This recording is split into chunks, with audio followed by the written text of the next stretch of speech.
And we are live. Hello. Happy New Year, everyone. Happy New Year. It is a new year, isn't it? Yeah, people are still saying Happy New Year because I think this is like officially the first like real work week. And so it's like in my head, I'm like, yes, it's the 7th, but technically it's the first like full week of January back. So Happy New Year, 2026. I hope many of us have a lot of writing goals, aspirations, and resolutions for this year. Now that we're finished, a little bit of, I don't know, rest and hibernation. Clearly, we at the Story Engine have a lot of things planned for 2026, starting with this live stream. So thank you all for joining us. For those of you who are meeting us for the first time, I'm Miroki Tong. I'm the CEO of the Story Engine. This over here is... I am Eric. I am community manager of the Story Engine / executioner, apparently. Yeah, no, this is not like the jester made a bad joke and we're executing them for insulting the king executioner. This is Eric gets stuff done, man. Like, you can't Eric a task. He like figures out a way. That's last year we released the Storyteller's Handbook, which had been on my list to do for 2 years, and Eric spent like a week on it with coming up with ideas, and just like bam, it happened again. Like it got done within the next couple of weeks. So that's what we mean by Eric is an executioner. He executes. And on the notes, I'm Peter. I'm the court jester, so I'm the one who often. No. My name's Peter. I designed the Story Engine deck, Deck of Worlds, and Lore Masters deck with the help of awesome collaborators like Eric and Miroki. Zach, our graphic designer, a bevy of writers, artists, sensitivity consultants. Huge team, full court press when we do these things, but for the most part, I'm in the workshop dreaming up the decks. And yeah, I'm really excited that we're doing this today. You would be like the alchemist then, wouldn't you? Be in the court, like the magic creator person. And yeah, like the court artificer. The court artificer. I think. The court artificer. So wait, does that make me king? I think so. Yeah. Oh, geez. Okay, responsibility. Yeah. Yeah. I mean, I did have a moment in Gen Con last year, having one of our like newest team members decide to call me mom. She was like, mom, and I was like, oh no. I was like, oh my god, that's who I am now. I'm company mom. Corporate mom, yeah. Corporate mom. Yeah. You had that moment where you're like, I guess I am of that age. So welcome everyone. And if you're new to the Story Engine deck, actually let us know. I see some folks here telling us that you're coming from the GTA. Some people tuning in from the GTA. I think I saw Wyvern. I know you're tuning in from the UK. I do try and remember where everyone's coming from. So let us know where you're tuning in from. Let us know if you're new to the Story Engine, if this is your first live stream, or if you've been with us for a little while.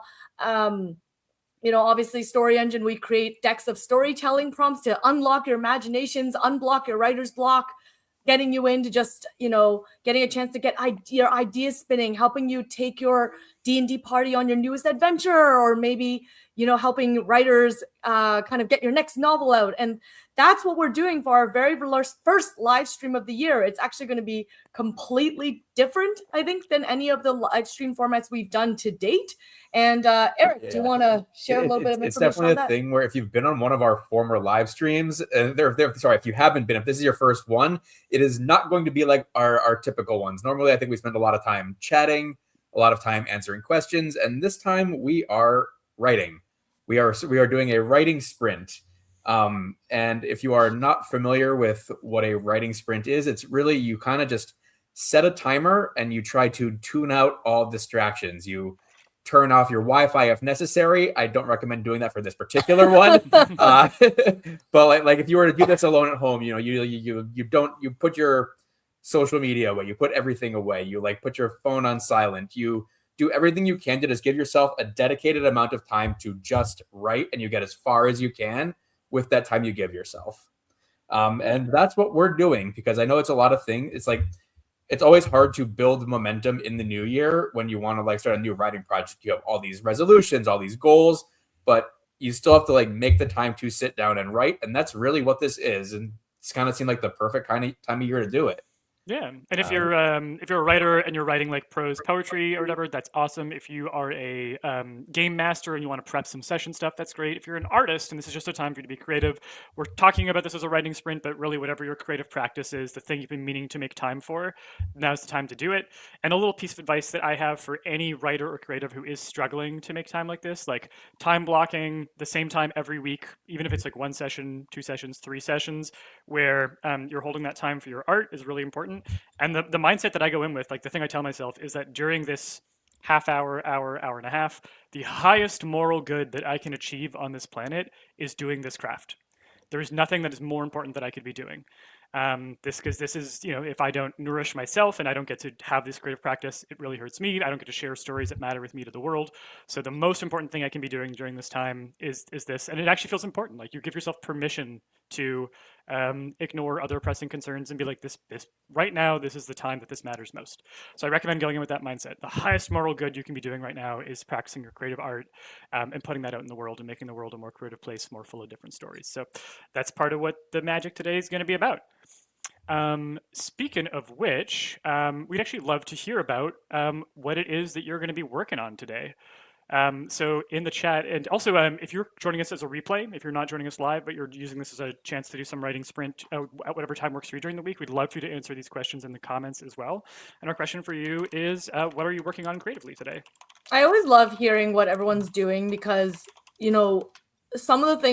one of the things we've even learned is how all of you guys have been using our decks.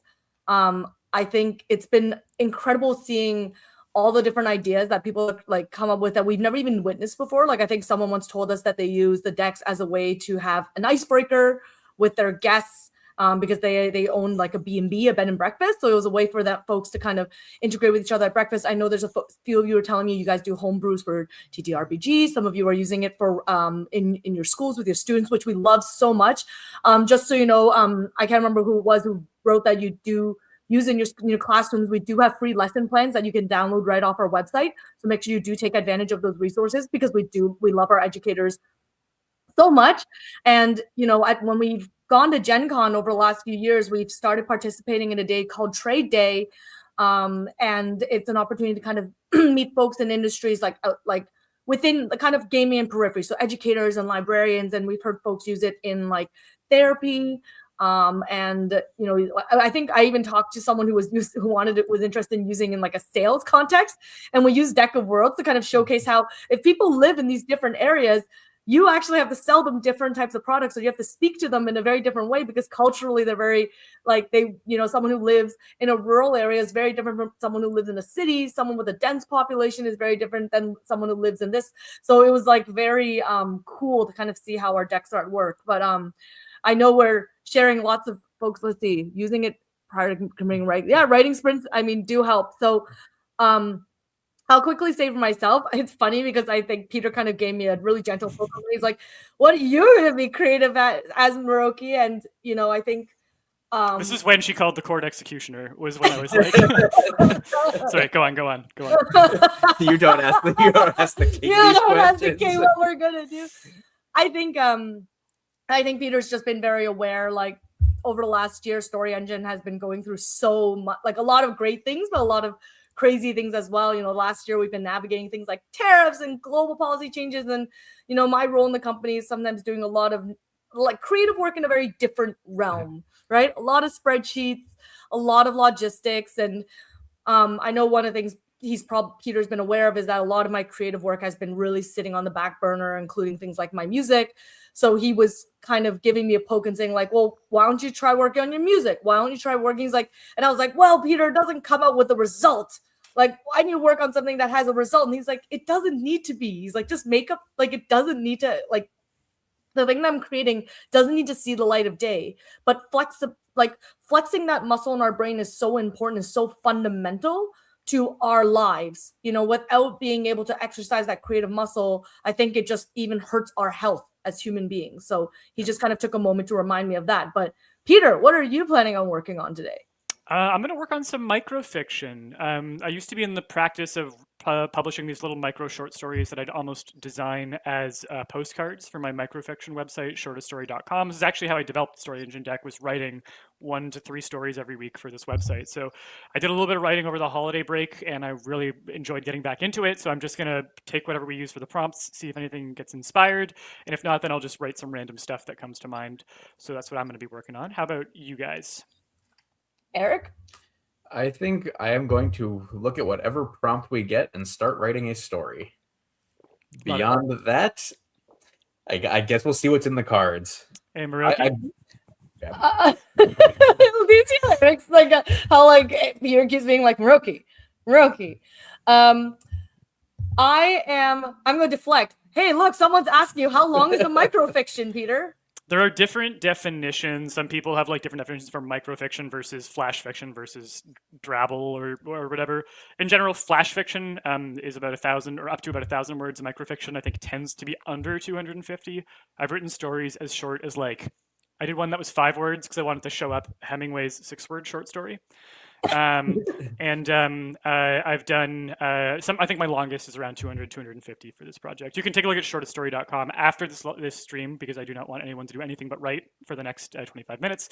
If you want to see what kind of stuff there's also the Story Engine Anthology, which is a collection of my microfiction that I wrote while developing the deck. You can find that on storyenginedeck.com. But I think let's hear from Maroki, and then we'll actually crack open a quick prompt and we'll get going. I thought the deflection worked. Nope. Very quickly, what are you going to work on? So I might take a page out of Eric's book and maybe use a prompt to just see how much I can come from zero. The other thing I had been considering is that I do have like 2 or 3 solid novels that I worked on once upon a time many years ago, and all of them kind of ground to a halt at some point as life took over, as it impacts all of us. And I kind of thought about yanking out some of them, dusting them off, and seeing if they still hold any sort of relevance. It's fascinating because one of them I actually to really date myself, I started writing when I was 16. And there's a part of me that, sometimes still thinks about the story and think about it and goes, I think there was some meat in there despite it coming from a 16-year-old brain. And there's also a fear of opening that document and looking at it. It's like looking at your old artwork and you're like, oh no, this is terrible. I can't believe I wrote that. But I'm very tempted to possibly rip the Band-Aid off and look at it, and maybe not like a full spin, but maybe writing or rewriting sections of it if it holds. Yeah. I think it'd be really fun to everyone, if you want a little mini game, look at Maroki's facial reactions during the 25 minutes of writing and treat it as try and write what you think she is seeing as she reads based on her reaction. That's an alternate prompt you can take. But here, let's crack open the prompt. I want to get you all writing. So I'm adding to the stage our Heart of the Cards. You can use, we're going to roll some dice to figure out what cards we're pulling. We're going to pull some cards faster than we normally do. This is going to be pretty rapid fire. You will get to vote on one prompt together, and then we'll get started. You can use the prompt, you can use just keywords from it, or you can just write your own thing entirely, or again, you can take the Maroki's facial reaction prompt as an alternate if you like. So let me just get the big screen up here so we can see. So this is a beautiful 6-sided die, courtesy of our friends at Roll with Advantage, a really wonderful dice store in Australia who are pals of ours. And we're going to roll a 1-2 is Story Engine, 2-3 is 3-4 is Deck of Worlds, 5-6 is Lore Master's deck. This is how I choose random decks anytime I need to pick a random prompt. We have a number of folks tuning in from Australia today. How late is it over there for you guys? Are either night owls or very early birds? Yeah, sound off Australia. And then I'll roll a d6 again. 1, 2, 3 is the main deck, and 4, 5, 6 is one of the expansions in order from left to right on the wall behind me. 3, we're going to draw from the main deck. Now I'll roll a d8, 8-sided die to figure out which card type we're doing. If we get an 8, we re-roll. 7, we are going to create a creature as our prompts here. So again, you do not have to use this if you don't want to. You can just use a particular word from it that inspires you, or you can use the whole prompt if you want. So Eric, this is coming your way. Is our creature going to be a moth? Sorry, Maroki. A pelican, an ooze, or a gecko? Not a moth. Don't do it. I know it's Eric's choice. You said a pelican, an ooze, or a gecko? Yeah. For people who don't know, I have a phobia of moths. Oh God. I'm going to go with a pelican. Okay. Pelican. And again, you can choose. We'll leave the word up so that everyone can see the other words and pick a different thing if they want to use that. But the base one that we're going to use is pelican. Muroki, to give this pelican a property, was it nicknamed after a material? Does it have a continuously growing body or body part? Is it a disease carrier or is it a tool user? Oh man, tool user. Okay. I'm going to not draw. Normally, these icons from Lore Master's deck would tell us to draw an object card to figure out what tool the pelican uses. I'm going to leave that open. We're going to go a little faster and go a little more open-ended here so people can make use of the prompt how they want. I'm going to pick the next one. Does our pelican have a background where it was given as a gift to a notable figure? Tentacles, roots, or filaments? Does it communicate via song, or does it have a long limbs or neck? I am going to go with given as a gift to a notable figure because I think that's an interesting story moment that could be attached to this. And then I'm also going to go with long limbs or neck. I think it could just be interesting for it to have something elongated about it or longness to be a theme in your story, even if it's not about a pelican that uses tools. And then chat, this one's coming over to you. This is our last prompt before we start the timer. Oh, and maybe just quickly refreshing the rules for anyone who's picking the prompts for the very first time. So we count to 3, and then we, then you can hit enter at 3. You can have your prompt queued up in advance, but we only start accepting it once we count to 3. So don't preemptively vote. And whatever gets to 3 votes first will be the winner. Yeah, first to 3 wins.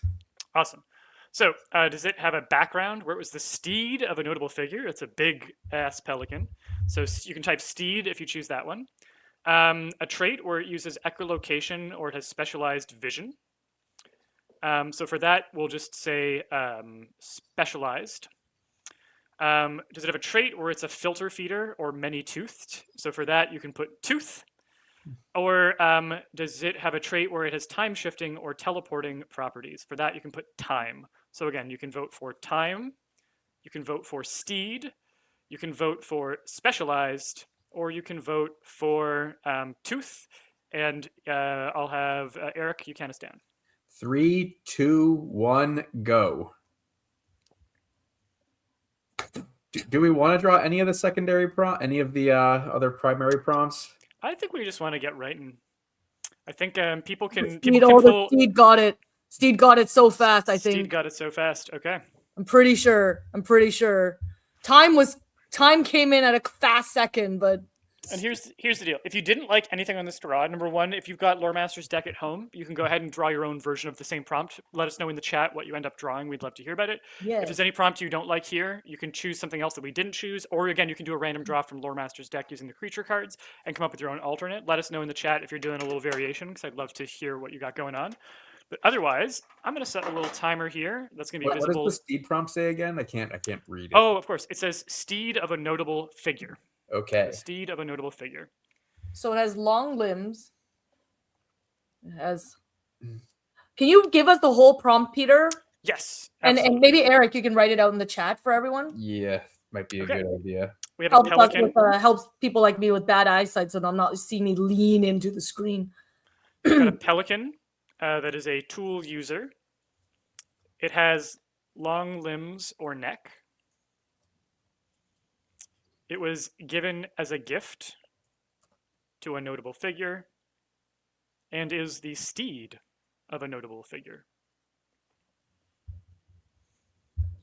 So again, you can totally feel free to use this prompt. You can use only the bits that you like. If the word steed is speaking to you, if you're just thinking about a creature with a long neck or limbs and that turns into a horror story, all fair game. If you want to pull your own cards from Lore Master's deck, you can go ahead and do that. If you need tutorials on how Lore Master's deck works, you're seeing it for the first time, we have lots of live videos as well as recorded tutorials on how to use it. You can find that on our channel. But otherwise, we're just going to start writing for about 25 minutes here, and we'll do a little check-in when the timer goes off to figure out what we've written. We'll draw a new prompt then. If you have any questions in the meantime about the craft of writing, about the story engine, you can put those in the chat. We may take a couple seconds to answer those as we write, or we might just save them until the break, depending on how quickly we can answer. So good luck with your writing, y'all. We'll see you in 25 minutes. See you in 25 minutes. And I'm so glad you ordered the Story Engine deck world, Spencer. Just thought I'd shout out that. Oh, yeah. Thanks, Spencer.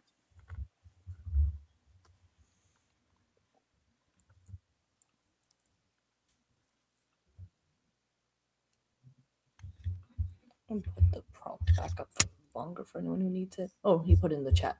Okay.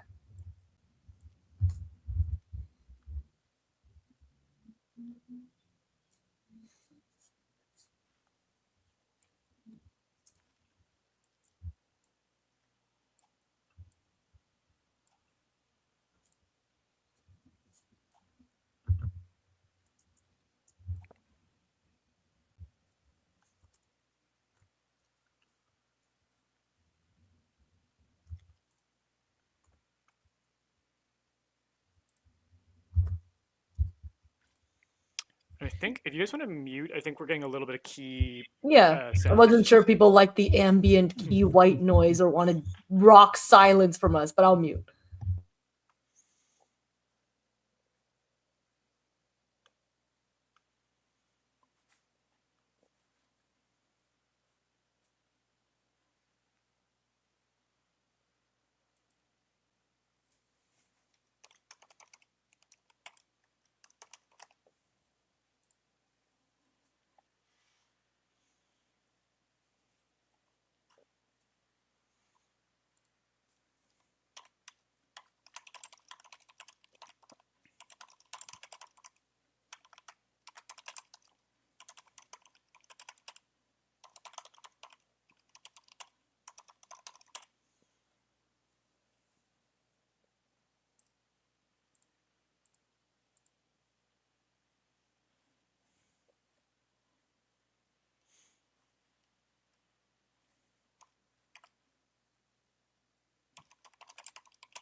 I will mute. I think I'm clicking now.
Just doing a little quick shout out to Patricia, I believe your handle is, who rolled a character of a silk spinner that commands mold and fungus and travels to a specific location to die. So I thought I would share that for some of the folks here, in case people are looking at the screen at any point over the next 15 or 16 minutes.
Just letting folks know we got about just under 10 minutes left on this sprint. Excited to see what you come up with.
That is 25 minutes.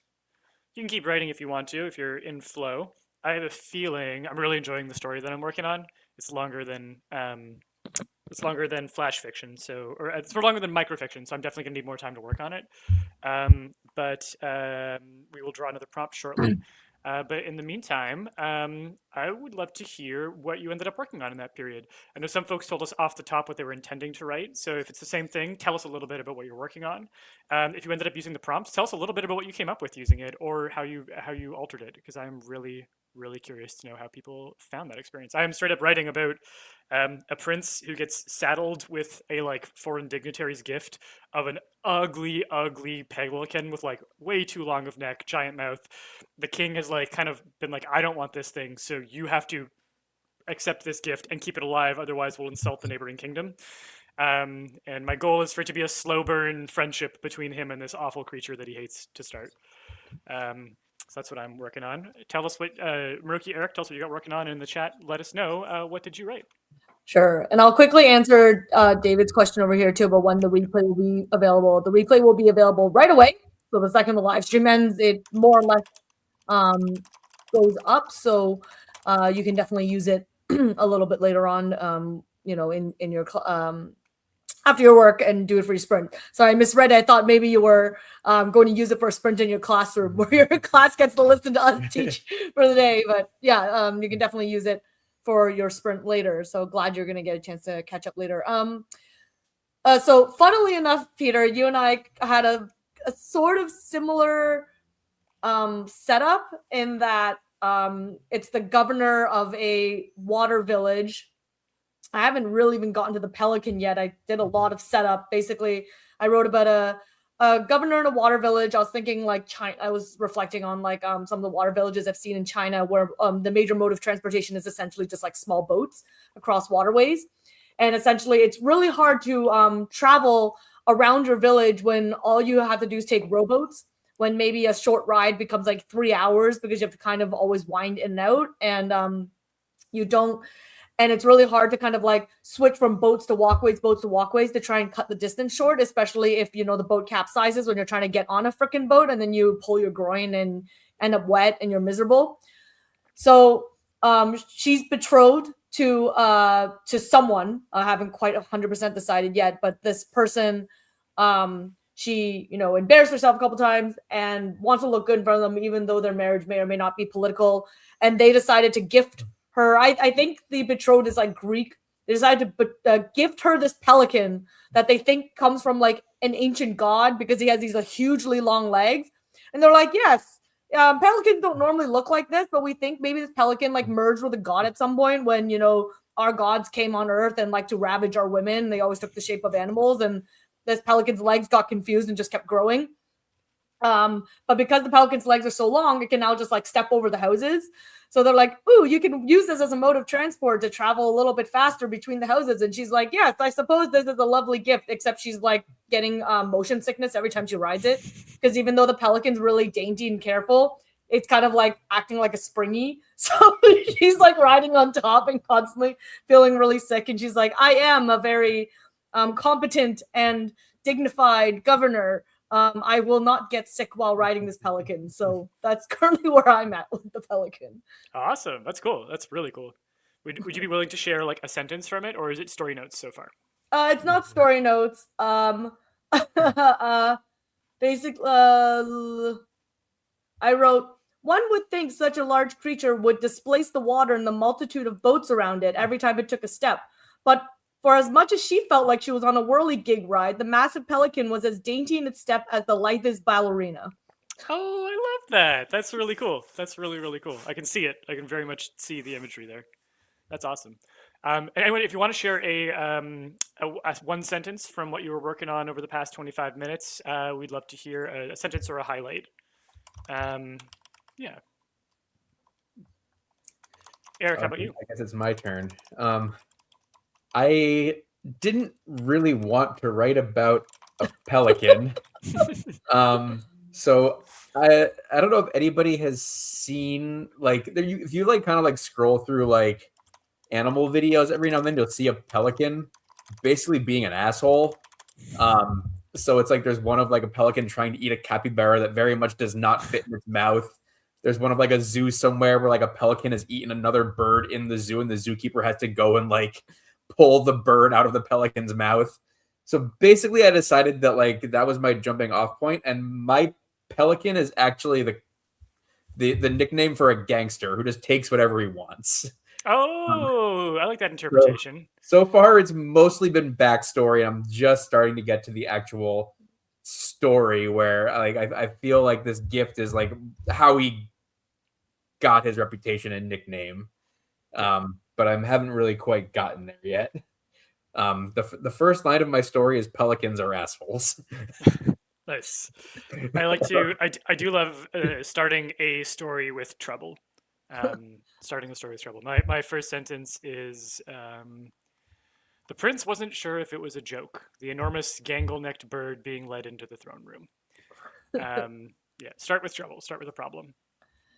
I don't know if any of you guys ever deal with this, but I became hyper aware of things I used to do as a writer that stopped me a lot in my processes, and like this is where the overthinker in me comes out. But I get really obsessed with like the right word or the right terminology for something, and I don't want to just like write the half-written version of a thing. So like for one, like at one point I had to like look up a pelican because I was like, I need to know like the history of a pelican before I make these like, you know, vast assumptions like whether their legs can grow long due to ancient gods, like which is like something that doesn't really technically require research, but I feel deeply inclined to do so. Or for instance, at one point I was literally like, who pilots a rowboat? Is it like a rowboat rower?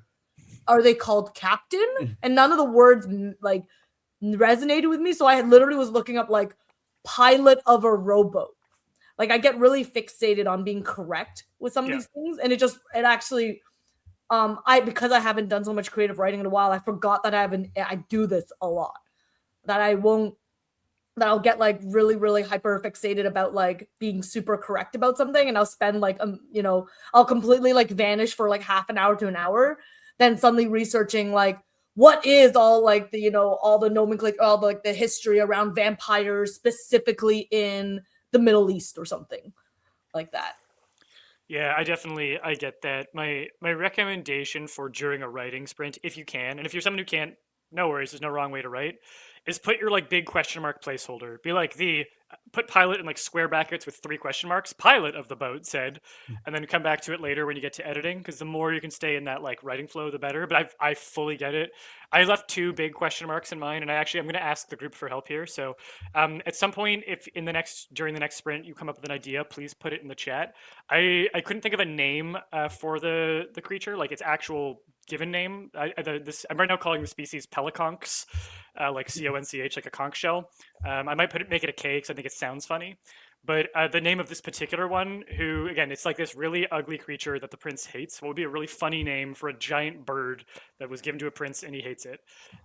So give me your pitches for names for this bird, because I got hung up on it and then decided, you know what, we'll put a placeholder and we'll move on. So yeah, give me your pitches in the chat if you have a second. And otherwise, I think what we'll do is pull the next prompt. And again, you can keep writing based on the first one. You can use the new one. You can do your own thing. But this time, I will roll a 6-sided die, and we'll pick 1, 2, 3 is Story Engine, 4, 5, 6 is Deck of Worlds. We're going to do Deck of Worlds. And then 1, 2, 3 is the main deck, 4 is the genre expansions, 5 is the coastal expansions, and 6 is we'll incorporate one of the creative expansions. Main deck, great. We're gonna make a quick micro setting with the main deck. Okie dokie. And if you guys have other questions you wanna or chat that you wanna throw at us during these 5 minutes, feel free to do so as well, so that we can answer them before we jump into our next sprint. Cool. It's interesting what you said about names, Peter, because like I actually in general really struggle with names for everything, like everyone, my characters, my creatures, my everything. And I'll like hum and haw nonstop over it. But I have a funny story to share while you're looking for your expansion. But so many years ago in my like first fantasy, big fantasy mashup novel, the one that I said I started thinking about when I was 16, I had vampire characters in it. And I had a vampire named Edward. And let's just say that during that period of time, shortly afterwards, Twilight came out, and I was like, I cannot name this vampire Edward. If this book, the name Edward is forever just dead for all vampires. If no vampire can be named Edward ever again. Maybe Eddie. Maybe Eddie. Yeah. Eddie. You Very can get away different with Eddie. vibes from Edward. Yeah, very different vibes from Edward. That's what Eddie moonlights as a mechanic. Like he doesn't Yeah. go to high school. He goes to. Cool. Well, let's do some world building, and maybe we'll end up with a vampire named Eddie if we get the right cards. Cool. So I pulled 3 cards I thought would give some variety for a vote. This one will go to the chat. Are we going to prompt a setting based in a valley, based in a wasteland, or based in a glacier? So you can vote. We'll count down in a moment for valley, wasteland, or glacier. And Moroki, do you want to count us down? Okay, vote in 3, 2, 1, go.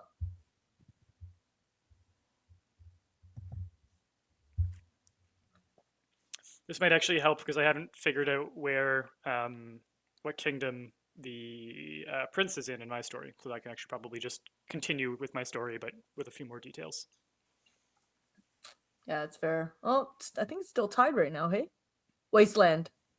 I think Wasteland just got it. Nope. Okay. Nope, still tied. No, I No, think Wasteland got it. Wasteland Got it. Okay. You guys So vote so fast now. It's like I'm always like trying to see where the first vote's coming into the later vote. I'm like, oh my god, I can't count fast enough. All right. Hard to scroll. Do you remember The screens aren't big enough.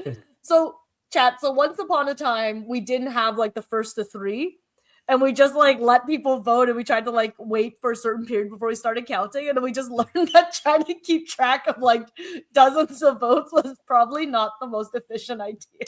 And then it was so unclear, like, well, when do we stop the vote? So yeah, this Yeah. is definitely a better system. Okay, so we're going to pick things. We're proroguing democracy for the rest of this. I decided to choose Palace because it absolutely suits my needs for a royal story. So our landmark cards are the second card that you choose during Deck of Worlds. Again, if you're new to Deck of Worlds, you want to see how it works, we've got a great tutorial series on our YouTube of like long form videos going through exactly how to do simple micro settings, complex micro settings. Really great world building tool. But for now, we're going to breeze right through it with Palace. And then Moroki, you are going to name the palace or the wasteland with the namesake card. Okay. We could have the Shattered Wasteland, the Shattered Palace, the Wasteland of Flags, the Palace of Flags, the Wasteland of Strays, the Palace of Strays, the Palace that Sleeps, the Wasteland that Sleeps. Ooh. I'm gonna lean in. Palace of Strays. I'm trying to not make it sound like too angsty because I think it's funny that the prince just like thinks that this pelican is a joke. Okay, I'm gonna do the palace that sleeps. Okay. We love that. I like that it's like I kind of had this idea that this like palace is actually it's like palace that sleeps because it's like they're quiet. It's like not necessarily fully sleeping, but they're maybe meditative and a little bit slower. And there's this pelican that's just like Yeah, canon. That's canon. I'm adding it. Cool. Eric, this is you. Origin of a popular style of music. This is our origin card, by the way. It could be a former military base. It could be the site of an historic reconciliation, or it can be shaped by agricultural development. I like the palace being a former military base. Okay. I like that too. This one will wrap back around to me for the attribute, and then maybe we'll do the chat vote again for the very last one. Mm-hmm. So actually, in this case, let's have Moroki choose this one. Do they have a unique system of timekeeping? Are they known for revelry, which is weird for the palace that sleeps? Beautiful summers or winters? Or known for tea? I like the idea that the wasteland has like is known for like beautiful summers because it's just like a wasteland until it's not. Oh, I like that. I like that a lot. Yeah, like deserts can look very different after rain. Like you can see kind of this burst of sudden activity and growth. Okay, awesome. And then chat, we'll have you vote on 2 things for our Advent card. Advents are kind of the story hook. So this is really good for basing a novel on or a short story on and thinking about which main character would be an interesting character to focus on with a conflict like this. So we have the contents of an important archive are being held hostage. That archive you can choose to interpret as a library, museum, or art gallery, or something else. So if you're going to vote for that and you don't vote yet, we'll count down. But you can vote archive. Or we've got stars are disappearing from the night sky. That could be due to pollution, an optical illusion, or something supernatural, or again, whatever you want. Those are just some ideas to get you started. So for that, we'll do stars or archive. And Eric, why don't you count us down? 3, 2, 1, go. I've definitely pulled that card before, and I generally have bias towards one decision in that one, but I won't say what it is. I think Stars, stars is got our it. winner. It was close though, neck and neck. Yeah. Wow. So what was our attribute? Our attribute was beautiful winters or summers. Okay. Oh, Eric's writing the Okay, yeah, so Eric will Yeah, get the yeah. prompt up on the screen shortly, but in the meantime, we're gonna get everybody writing. If you've got more suggestions for my pelican's name, drop them in the chat. If you got any questions for us, again, about writing sprints, prompts, or decks, you can drop those in the chat as well. We'll try and keep an eye out for that. And I'm gonna set the timer for 25 minutes, and we'll do the next leg of the sprint. They definitely move faster than you think. Yeah, it's true. Well, speaking of faster than you think, the last one's going to be like a super sprint. We're going to do like 10 minutes on the final one. So get ready we'll do like a really short push for the last one to see what it's like to do some like flash writing. But for now, I'll put this in view. 25 minutes on the clock. Good luck with writing, everybody. Stars are disappearing from the night sky. That's the attribute, right? Yeah, or that's the advent. Yeah. Yep. Sorry. Yes. All right, let's get that. I'll get that up there for people to look at. And if you do draw your own prompts too, chat, feel free to share, and I'll pop it up on the screen over the timer as well.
That is 25 minutes, everybody.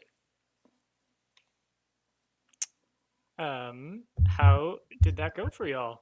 I'd be curious to hear, and I want to say this is well, I'm curious to know what kind of word count you've managed to achieve, either in Sprint 1 or Sprint 2 or a combination of them. I'm just curious to know how people find these helpful. The one thing I do want to say, though, it's not a contest. Word count is not indicative of anything like productivity or anything like that. It's just one way of seeing like what did you manage to get done. And I'm curious to know what people's writing speeds are. I definitely feel like I'm a slower writer with microfiction. I like to pack a lot in densely.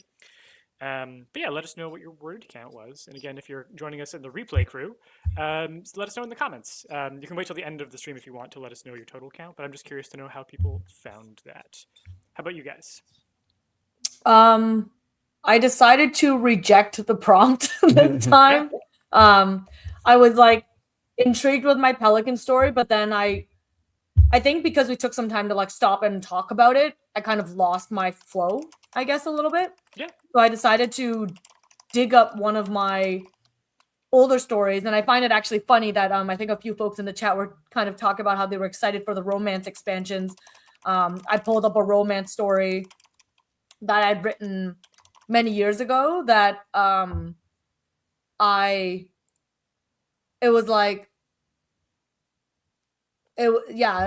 thought I would like look through and see whether it had any sort of viability to it.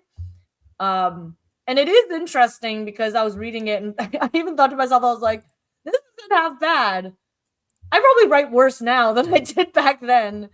And then I'm kind of I kind of was wondering to myself, like, how much research did I spend writing it? Because it's historical fiction, it's cross-culture stuff, and it's also, I think it was like a little bit of a reflection of how industries have changed and how we have changed. Because so like the story I wrote was kind of like a Canadian fiction, like a Canadian historical fiction kind of story. Oh, cool. But it featured like the main character was a Chinese person, and it was a romance, and it was like like kind of like, and it was one of those things where I, as a younger person, so for those of you who don't know, I spent 10 years as a professional actor and a performer before I switched careers. And when I was a young actor, one of the things I found very frustrating was that I loved, watching like historical fictions or Victorian era fiction stories, but they very rarely involved people of like non-white folk, essentially. And I always thought there wouldn't be places for people like me in those fictions. And then you learn many, many years later, even recently in the last 5-10 years, that there actually were quite a lot of diverse people in Canada, in America, but oftentimes they weren't seen, or like their stories have never been told because of how media has chosen to portray stuff. But now, like, I keep forgetting the name of that Western kung fu-ish story, Badlands? Oh, Into the Badlands. Into the Badlands. And I remember when I first saw that, I didn't really watch it because I unfortunately get really squicked by violence. But when I first watched it, watching, like Asian action heroes, but also in a Western context, was like mind blowing to me. And it was like, oh yes, but these people did truly exist and they actually did integrate in society. We just erased a lot of those stories, or media erased a lot of those stories 10-20 years ago. So I wrote this story, like 10-15 years ago, hoping that, like, thinking it would never see the light of day. And there's a part of me that almost wishes like that I just took the leap and tried to complete and tried to get a story like this out there, because it clearly showed that these stories existed. But at that time, I was fed a narrative that stories like that could not exist in the media landscape. So I had a little dive down the memory lane, I guess. Yeah, I mean, it's a horrible thing that the message that the world gave you was that the story wasn't worth telling. And, it's really reasonable that your response to that was to like, well, then I'm not going to tell the story. I'm going to protect myself from rejection and hurt. And like, I can totally understand how you got there. And it really sucks that the world put that out there. And the other thing I'll say is like, I'm really glad you're having the chance now to go back and look at it and be like, wow, this is a story worth telling. There is something really cool here. In general, like, I have found that, again, saying this as a privileged white guy who has not had to endure a world that is like set up to reject centering his stories. So this is easy to say when you're coming from a position of privilege, but like in general, I think a lot of people will find when like you have the chance to take the risk and try telling the story or writing it or seeing where it goes and not, you'll very rarely regret trying it. It does happen, and there are times where like you have those terrible experiences where like, yeah, a hostile world that like wasn't ready and didn't care, and that sucks. But I hope people will take a chance on their stories here and write some stuff. Maruki, I'm super excited to see any part of it they're willing to share. I really hope that you will. That's super cool. Yeah. One thing I will say to the chat is I would be curious to hear your thoughts, or even any of like your thoughts, like Eric and Peter, when you write in subject matters or from the lenses of people who are not yours, and how do you navigate it? So, because like I actually write this story from the lens of a white man. Even though like the clear second like main character is the Chinese woman, I decided to write it from his lens of her. But I write this as an Asian woman writing from the lens of a white man. And I'm also writing Victorian era and of course, like a romanticized version of Victorian era. And I always wonder how far can we bend the truth before we're accused of not writing from the lens properly. And I'm reminded, you know, of a few like women writers back in the day who used to take on pen names of men to kind of make sure that they are like that their representations of characters of the opposite gender are taken seriously, or that their understanding of a particular subject matter is taken seriously. And I would be curious to how much thought like people give when they're trying to write in other voices that are very, very clearly not theirs, or in maybe subject matters or settings or places of history that they're not familiar with, and how far, you know, you feel comfortable kind of bending the truth or making assumptions about a situation. What I'll say is that question is so important and so much bigger than a 5-minute break. So I don't think we'll be able to get to that one in full. Reflect on it. If in chat or in the comments afterwards, people want to share their perspectives on this, I would love to hear people's thoughts. And why don't we make this something that we talk about off the top of next week's stream? We're gonna be doing another sprint same time next week. And this will be one of the conversation topics we'll hit when we start out, which is writing from other perspectives. What are your responsibilities and obligations? What are the risks and benefits? And how do we feel about that? In the meantime, we've got a great perspective here. It's tricky as a Black American man. Sorry. I'm pretty careful about the lenses I write through. I do my research and talk to those in minority communities before writing or RPing with voices not my own. A great perspective. Maruki, I'm a middle-aged white dude who reads voices poorly, so I'm lucky to have diverse friends willing to hold me accountable. That is holding people accountable is labor, so make sure you appreciate it as you have done, and you return the favor. I am assigned female at birth, non-binary. My female characters are written in third person, but my male characters are written in first person. It's a style that comes naturally. I think it's a way of me exploring the other side. Really interesting. Really interesting. Well, yeah, let's revisit this conversation and talk about it at the top of the next writing sprint live stream, which will be in a week, same time, 3 p.m. Eastern on Wednesday. The link for that is not up yet, but it will be up fairly soon. And in the meantime, I think, why don't we do one final 10-minute sprint? I also usurped both you guys the opportunity to share what you guys wrote, so please. Oh no, white men won't have time to talk. Oh no. Whatever shall we do? Whatever shall we do? I yield my time. I yield my time. I'm really happy that you shared what you shared. I think both acknowledging the experience of it and talking about the complexity of it is really important. And I'm glad we'll have a chance to revisit it and talk about it again next time. So let's, I think what we'll do 10 minutes. We're gonna do a story engine prompt for the last one, and we'll keep this one really short. I'm gonna clear these out of the way. We have them in the chat history if you need to find them. And we had a question if we could post the photos, and I will reconstruct these afterwards and take a photo so that Eric can post these. We'll also probably include them in our newsletter. We have a newsletter that we send out, 2 to 3 emails a week with different things going on in the world of the story engine, as well as creative inspiration. We had another couple quick questions that I do want to really quickly answer. So yes, are we going to put these prompts on socials after the live? Yes, I'll take some pictures and send them to Eric so he can post those. When will the romance expansions be available? Maruki, how much information can we share in this right now? You just have to stay tuned. Stay tuned. Yeah, stay tuned. They may be coming sooner than you think, but I would say the best way to stay on top of everything is to subscribe to our newsletter. You can subscribe to it on our website, storyenginedeck.com. Follow us on socials, follow us on our live streams. We will be doing, that's usually our newsletters is the first to know. If you want to be the absolute first to know for everything, whether it's our sales, whether it's our upcoming events, our very, very rare appearances, our newsletter is the place to go. But we promise you they're coming. We're pretty darn excited about them too. We will say, Eric and Peter have been working tirelessly on it, as well as some of our collaborators. Yeah, actually, I'll share one milestone, which is that currently the first full complete edited draft of the cards is with our collaborator consultant, who's a USA Today best-selling romance author, who's doing her pass and going to be passing back notes for us. So we are we're getting into like it's written, and we're in the like refining stage. I like how a lot of people are saying Valentine's Day is coming up. Maybe one should hold like a day free or an afternoon free around, usually the afternoon around that date. And then one more very quick question I'll answer here.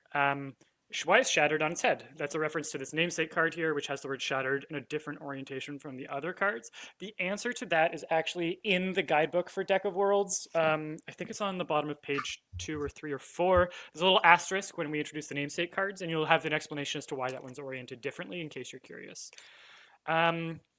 Cool. Okay, so let's do our final prompt here. We'll do Story Engine. I'll have the chat pick our first prompt, which is our character. We're doing a story about a fool, a fraud, a daredevil, or a comedian. You can vote after Maroki counts us down. And again, it's a fool, a fraud, a daredevil, or a comedian. 3, 2, 1, and vote.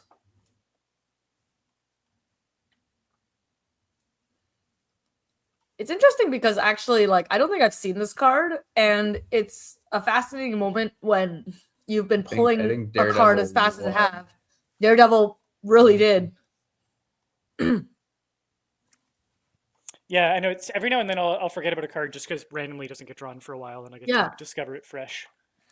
I think this is actually the second or the third card I ever designed for the Story Engine when I was putting them into graphic format and playing around with how I wanted the visuals to look.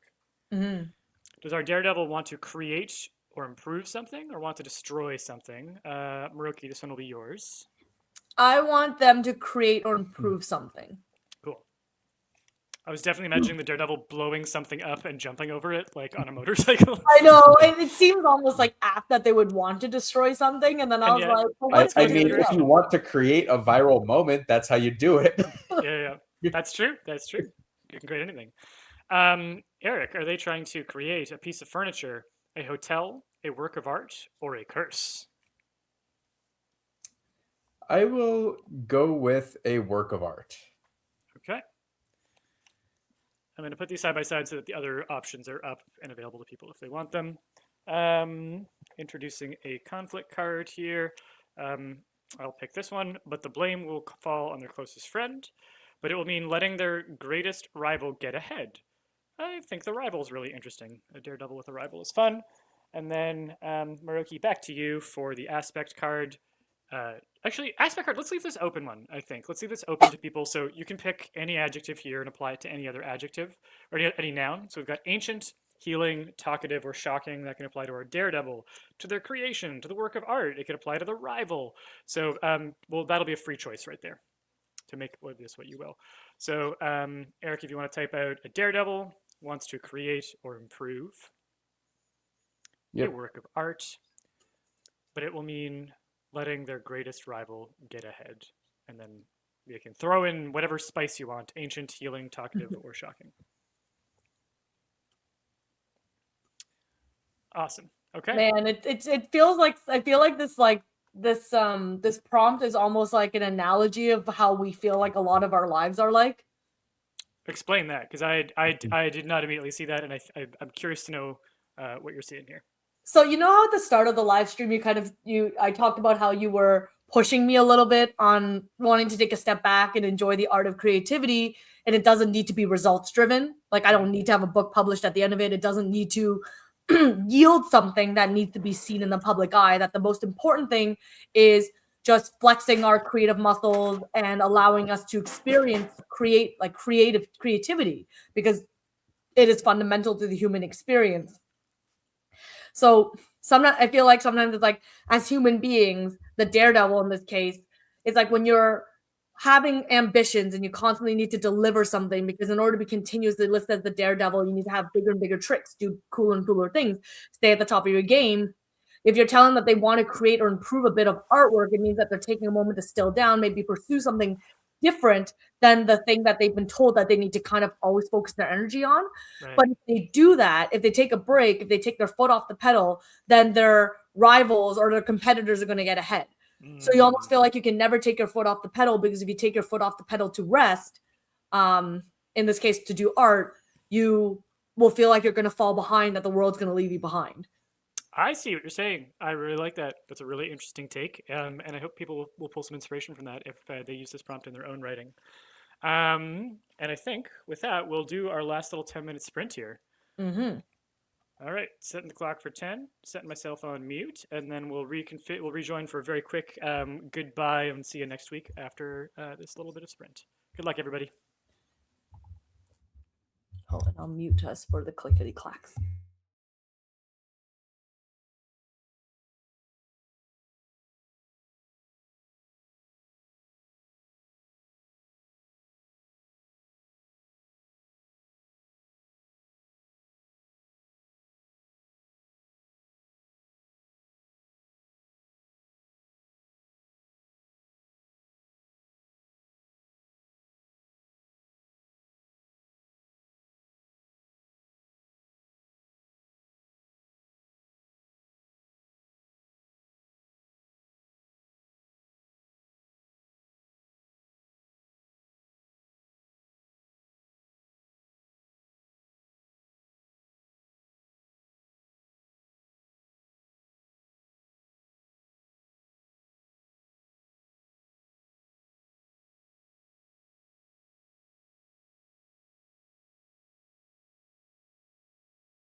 Apologies. I think the Heart of the Cards secondary camera has run out of battery.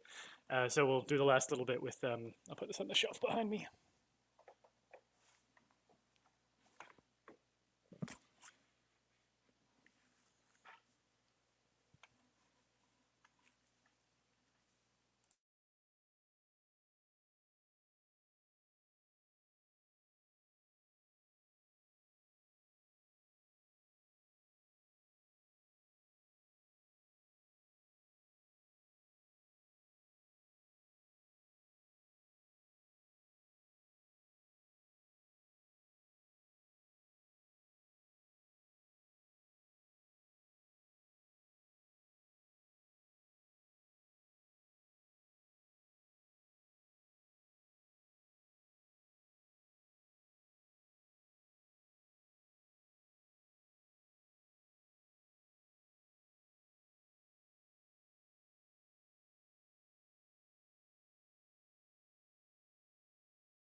I just realized that I'm muted.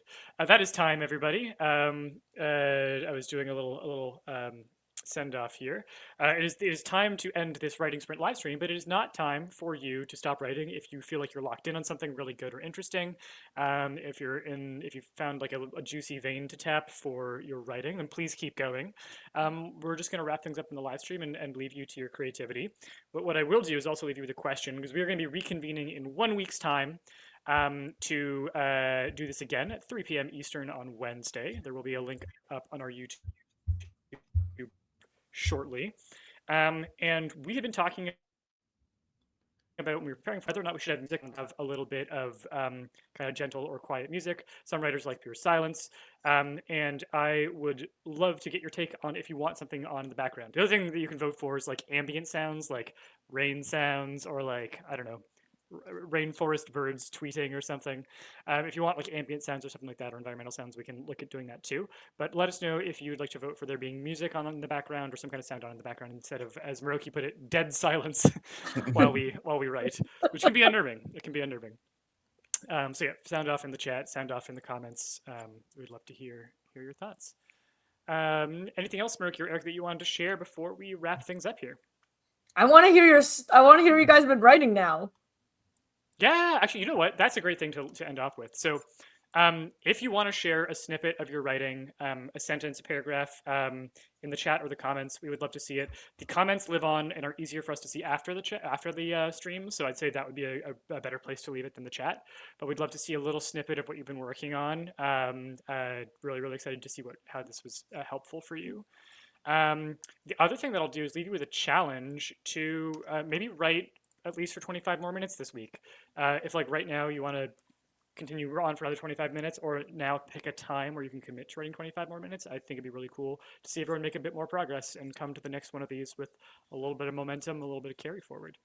I would also really like to hear like, why do writing sprints? Like if this is maybe the first time you're trying a writing sprint, because I won't lie, like I don't think I've done a co-writing session like this probably for like over 15 years at this point.